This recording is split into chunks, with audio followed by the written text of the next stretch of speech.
Do you have the intention that you want to meditate every single day because you know it's good for you, but for some reason you still end up not doing it?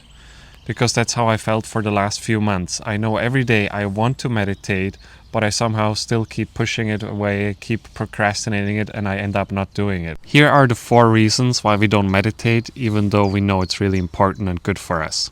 The first of them is that you feel addicted to stress. It's very hard to wrap your mind around this concept that you could be addicted to stress or addicted to negative emotions, but it's very much true because our body is used to it. It is almost habitual. It's just normal for us to feel bad every day. And the body doesn't want to change that. The body wants to stay in the familiar. It craves the known. So you don't want to sit in meditation and change your life. Your body wants to stay the same. It is worried of change, actually. Maybe you sometimes don't even know what meditation brings to you, so it's very good to also review what meditations, what are the benefits of the meditation and what can it give to you, and then it will be easier for you to start meditating. The third reason why you don't want to meditate is because it's so uncomfortable for you to sit with yourself.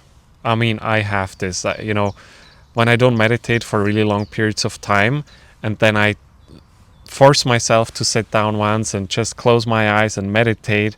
Oh my gosh, it's so uncomfortable to be with myself, to be with my thoughts, because I usually numb them, I hide them with my behaviors. I'm constantly on my phone, I'm constantly distracting myself, so I don't have to look at that shadow side, at that dark side, those negative emotions. I constantly distract myself. Isn't it funny that we actually totally don't want to spend time with ourselves, and we are doing everything we can to not be with us, to not hear our inner voice, not hear our inner emotions or anything, and we do everything to numb them. The word meditation means to be familiar with, so it is making you familiar with yourself, which means that you have to be aware of who you are, what you feel, and who you are not wanting to spend time with.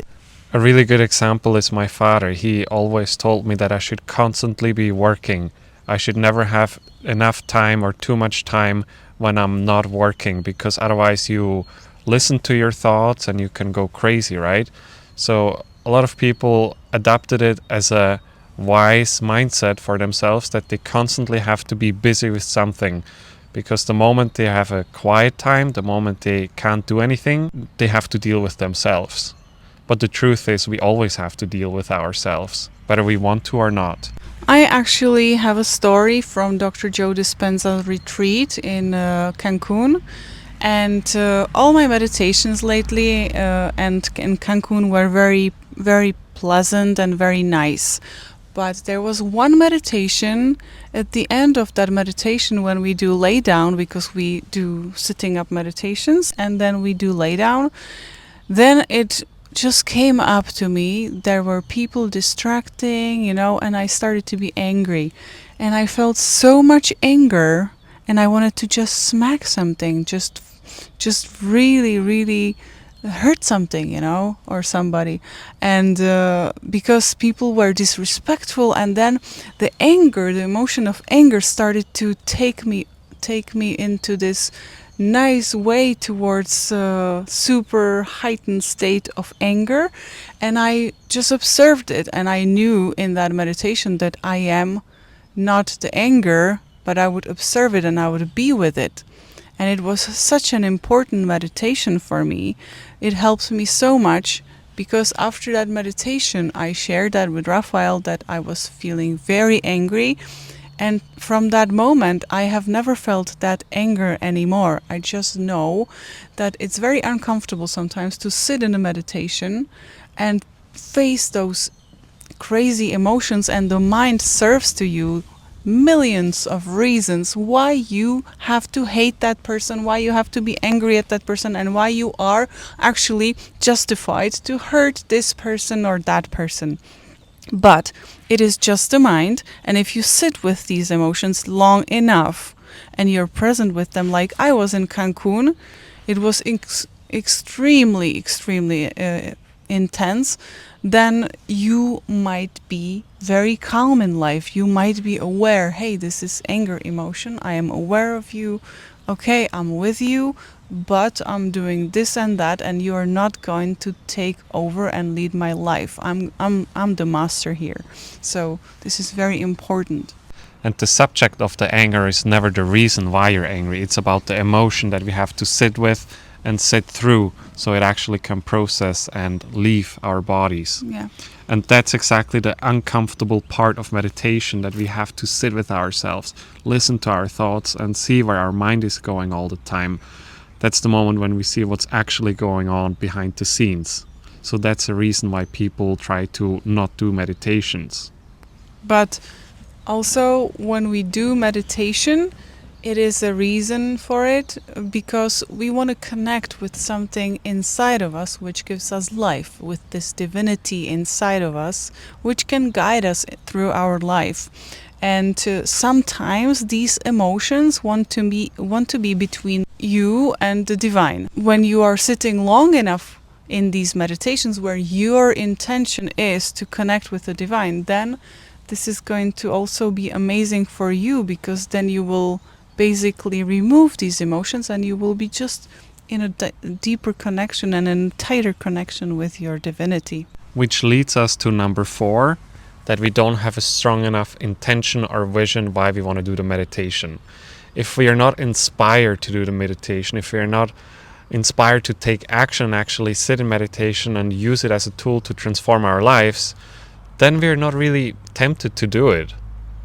You know, when people are having a health condition, a really serious health condition, which they know it's either the conventional way, where they might go through a lot of torture, a lot of suffering, and might not fully recover for the rest of their life, or they would die very soon, or they would have this alternative way that they could actually change themselves so much that the disease would completely leave their life.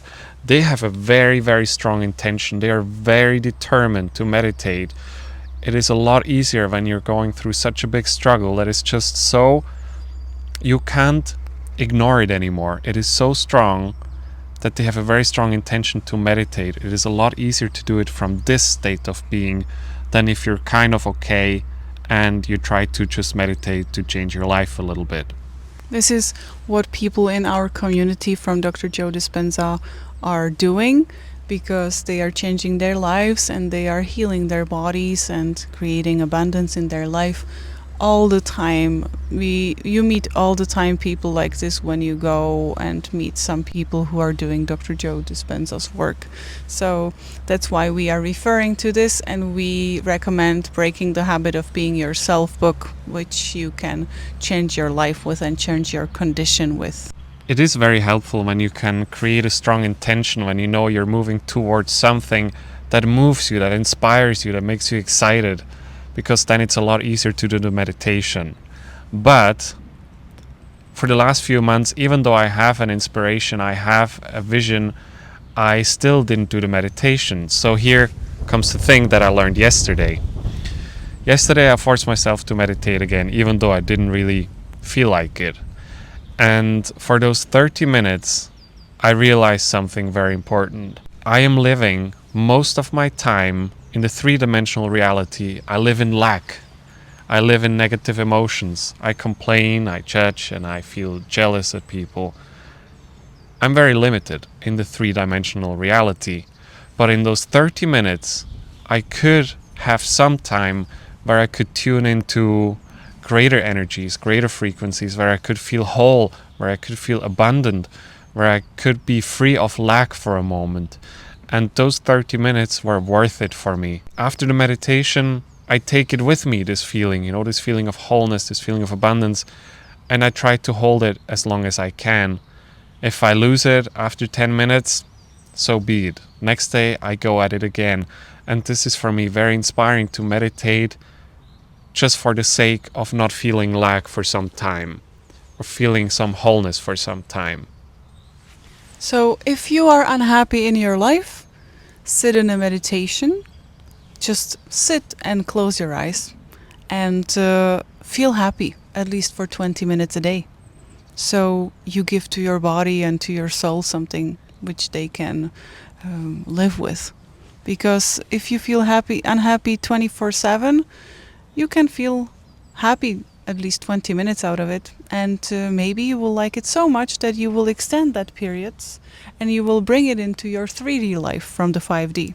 Because if you know this, that whatever you want to create in your life, whatever you're lacking right now, if it is money or if it is a beautiful car or a nice experience or a nice relationship, we all want these things because of the emotion that it will give us. It will give us the emotion of abundance, it will give us the emotion of wholeness, of love. And in these 30 minutes, 1 hour, whatever you choose to meditate, that's the moment when you can actually feel the reward already. That's the manifestation process. When you can feel like you already have it, that's when it can appear. So this is for me something really inspiring, to just do the meditation, to at least for this short time I can feel whole. I can feel I already have what I'm lacking in 3D. And then I take it with me as long as I can hold it. Tell us about you. Do you also struggle with meditating sometimes, even though you know it's good for you? And what do you do to get around that?